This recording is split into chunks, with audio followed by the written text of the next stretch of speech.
5. The art of war, strategic military power.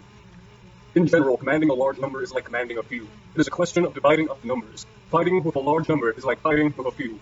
It is a question of configuration and designation. If the army's attack is like a whetstone thrown against an egg, it is due to the vacuous and substantial. What enable the masses of free armies invariably to withstand the enemy without being defeated are the unorthodox and orthodox. In general, in battle, one engages with the orthodox and gains victory through the unorthodox. Thus, one who excels at sending forth the unorthodox is as inexhaustible as heaven, as unlimited as the Yangtze and Yellow Rivers.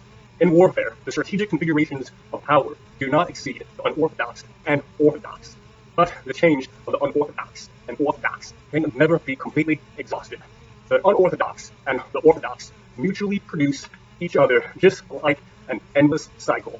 Who can exhaust them? The strategic configuration of power is visible in the onrush of pent-up water tumbling stones along. The effect of constraints is visible in the onrush of a bird of prey breaking the bones of its target. Thus, the strategic configuration of power of those that excel in warfare is sharply focused. Their constraints are precise. Their strategic configuration of power is like a fully drawn crossbow. Their constraints like the release of the trigger. Intermixed and turbulent, the fighting appears chaotic, but they cannot be made disordered.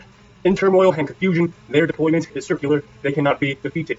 Simulated chaos is given birth from control. The illusion of fear is given birth from courage. Feigned weakness is given birth from strength. Order and disorder are a question of numbers. Courage and fear are a question of the strategic configuration of power. Strength and weakness are a question of the deployment of forces. Thus, one who excels at moving the enemy deploys in a configuration for which the enemy must respond. He offers something that the enemy must seize. With profit, he moves them. With the foundation, he awaits them. Thus, one who excels at warfare seeks victory through the strategic configuration of power, not from reliance on men. Thus, he is able to select men and employ strategic power.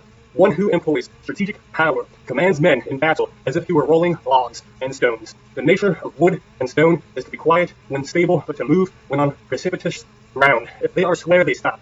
If round, they tend to move. Thus, the strategic power of one who excels at employing men in warfare is comparable to rolling around boulders down a 1,000-fathom mountain.